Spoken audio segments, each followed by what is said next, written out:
This evening. Reverend Soni Cantrell-Smith is the founding minister at Ahava. I had to practice that. Ahava Center for Spiritual Living, which means love, in Lexington, Kentucky. She graduated from Holmes Institute under the direction of Reverend Dr. Michael Beckwith. That guy gets some good ministers out here, hey? She was ordained in 2011. She has served on the CSL Ministers Council for 6 years, 2 of those where she was the co-chair. She previously served on the nominating committee as well as the CSL task force. Reverend Soni has been serving as a CSL interim minister for 2 years. She is our newly elected, or several months ago, newly elected spiritual leader. And you can't get anyone who is more authentic. You know what I'm talking about. She tells it like it is, and she tells it in that Appalachia kind of an accent, which you're about to hear. So please welcome Reverend Soni Cantrell-Smith.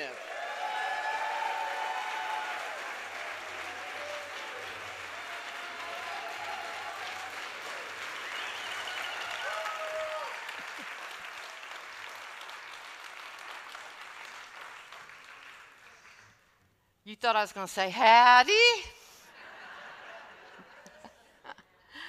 Good evening. Is this not beautiful and amazing? Yeah. It is not taboo to fetch what is at risk of being left behind. Let me say that again.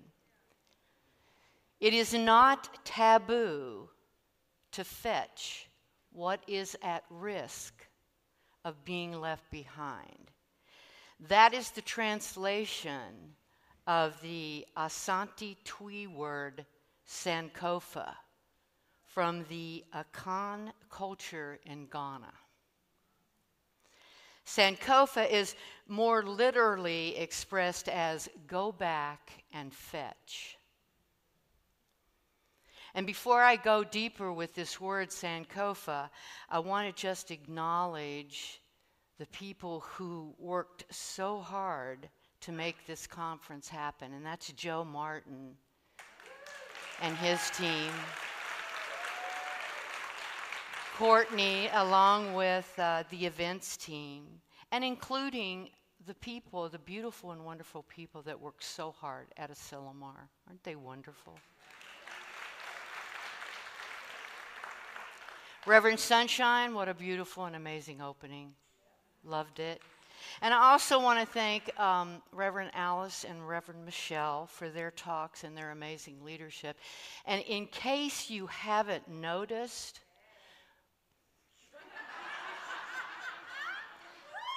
there are 3 women in charge right now.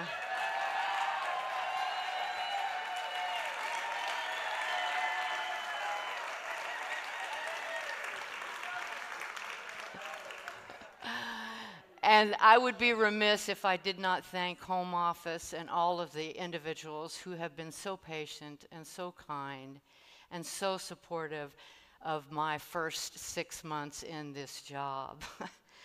So let's go back and fetch the meaning of the word Sankofa.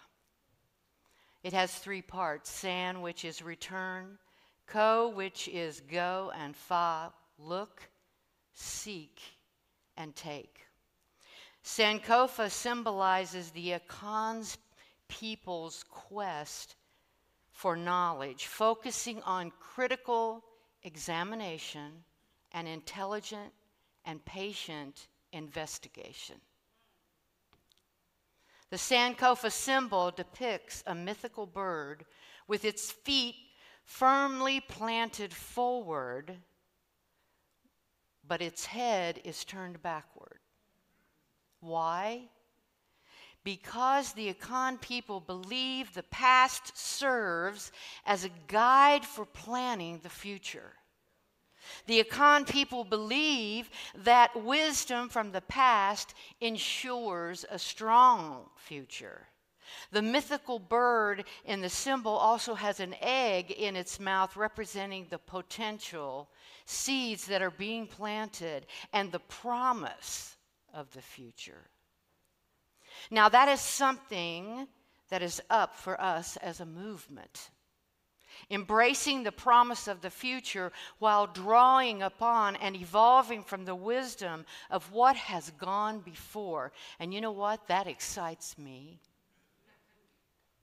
And like the Akan, who also believe that knowledge of the past must not be abandoned, we too understand the importance of embracing and cherishing our past, honoring our ancestral wisdom, and recognizing the contribution of those who came before us and using this as a springboard to plan for the future. This is something I believe strongly. And here's an interesting piece about Sankofa. Sankofa calls for the veneration of the past, not by building a nest in the past, but by looking to the future equipped with the wisdom of the past. That is something that Centers for Spiritual Living is aligned with, evolving our beautiful science of mind teaching to keep pace with the growth in consciousness everywhere that is evolving in the 21st century. There's more.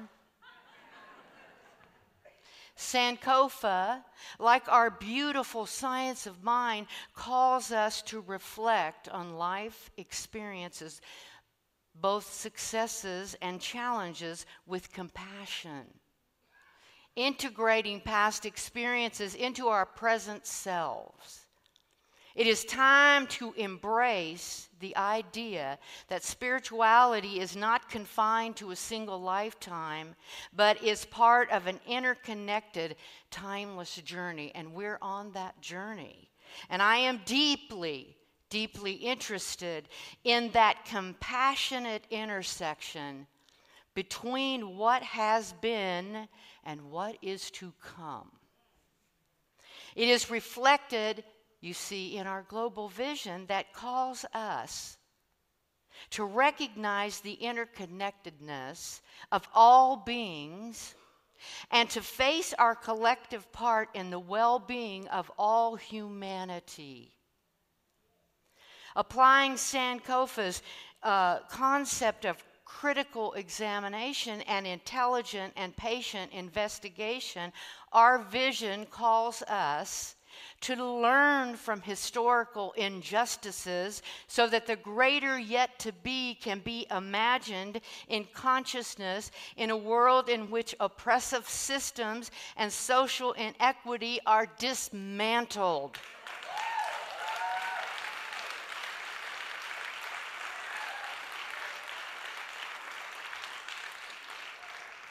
Critical examination and intelligence and patient investigation, that is so present for all of us.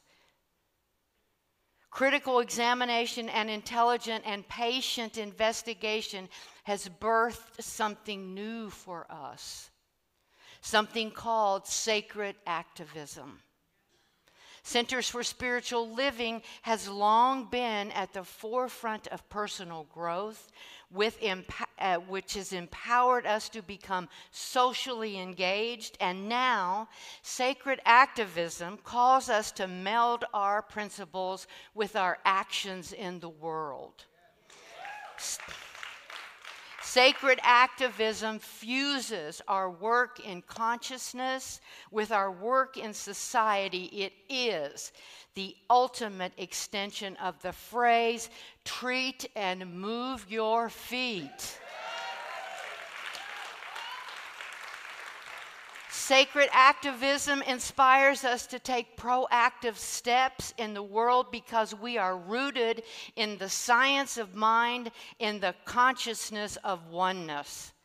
That mind is the author of all oneness. That is my mind and your mind too, and it demands that I make a positive impact in my community. And it demands that my spirituality moves beyond personal transformation. It demands that I take my place in the community of the world and that I am a channel for good. And I trust that it does the same for you and for all students of the science of mind.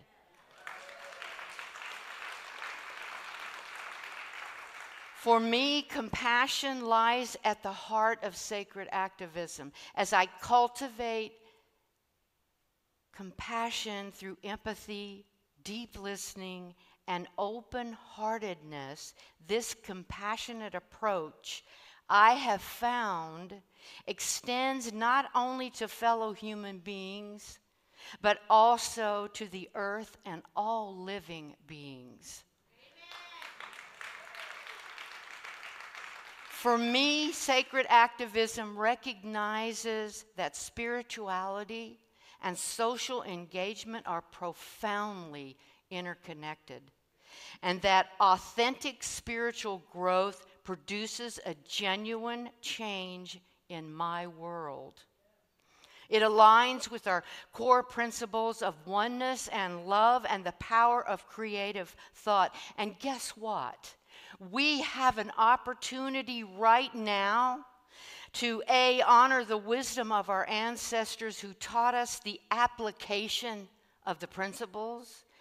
B, to stand in the present movement and recognize the sacredness of all life, and motivated by our vision, lean into the greater yet to be, where environmental stewardship, sustainable practices, eco-consciousness initiatives, and shared efforts to address climate wellness are calling spiritually minded people to pay attention.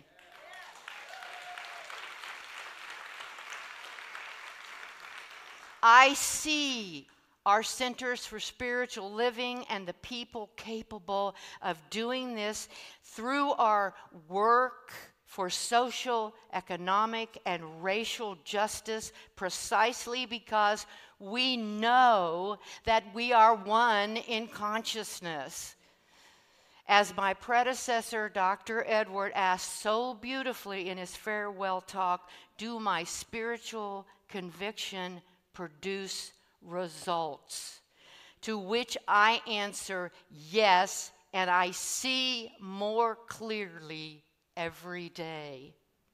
I see centers for spiritual living and its people already advocating for the rights of women and the LGBTQ plus community, and for an end to racial, religious, and economic inequities, precisely because we do know that principle is the author of all newness.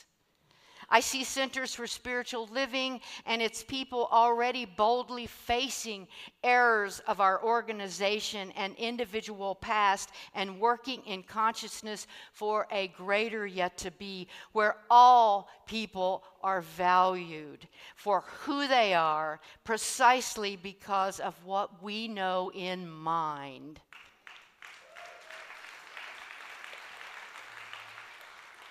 Dr. Holmes said, we have within us a power greater than anything we shall ever contact in the outer. This power can overcome every obstacle in our life and set us safe, satisfied, and at peace, healed and prosperous in a new light and a new life. But he also said, let us remember that true prayer is always universal. There can be no good to us alone, only as good for all.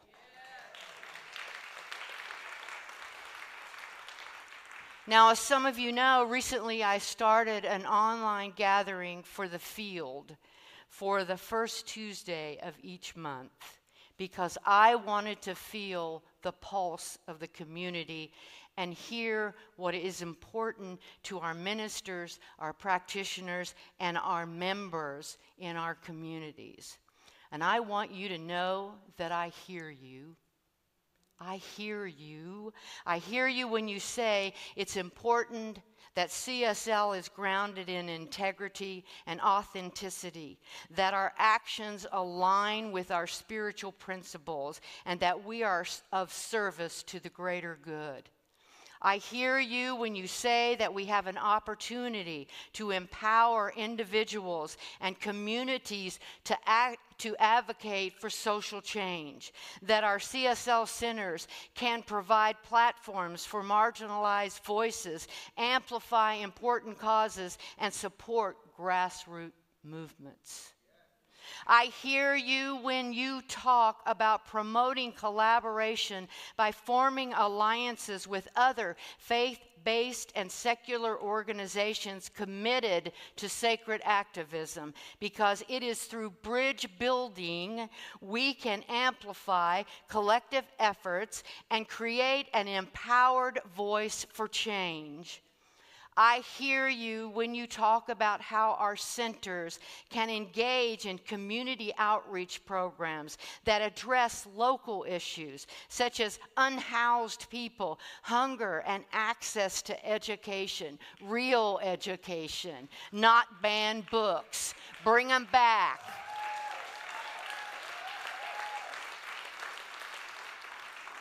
By providing support and resources, centers will exemplify the principle of oneness and compassion in action. In The Science of Mind, Dr. Holmes wrote that we do not say everything is all right when it is wrong. We do not say peace when there is no peace. Rather, we try to discover and uncover what is wrong and why we do not have peace. We do not say that people are not poor and sick or unhappy. I want you to know that I hear you and I feel the growth in us. And I see the evidence of our shared spiritual convictions playing out in our communities and in our committees. We are igniting the soul of change, and the world is changing. But what has not changed, and what is the same now and as it was in the beginning and shall ever be, is that principle of oneness that causes us to recognize that each individual is a center of divine creativity within the mind that creates all. When our centers teach people about the principle, promoting self-awareness, mindfulness, and emotional intelligence, we cannot help but be agents of change in the world. Through our teachings and our practices, Centers for Spiritual Living are shifting the planet's consciousness from a mindset of separation to one of unity, causing us to recognize and value the common thread of spirit that binds us all together and all of creation. Through the teaching and the practice of science of mind, our centers are providing inclusive space for people to gather, to connect, and to share their journeys. From this shared sense of belonging, individuals are and will be empowered to pool their skills, their creativity, and resources to meet the world's imminent and future needs. Sacred activism is being born in us as a natural outcome of applying the principles of mind. It is being born because we planted into mind a vision of a society of greater good. We planted into mind a world that works for everyone. And now it is returning to us, the thinker, the pathway to addressing every crisis that comes our way. It is not taboo to fetch what is at risk of being left behind. And we are not leaving science of mind behind.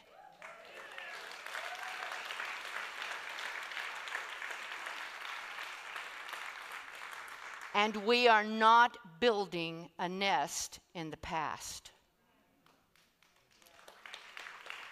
And right now, in this very moment, we are benefiting from the seeds that have been planted in consciousness, and we are being drawn to our greater yet to be. By combining spiritual insights with social awareness, we can address social injustices, environmental challenges, and humanitarian crises. We are the ones the world has been waiting for.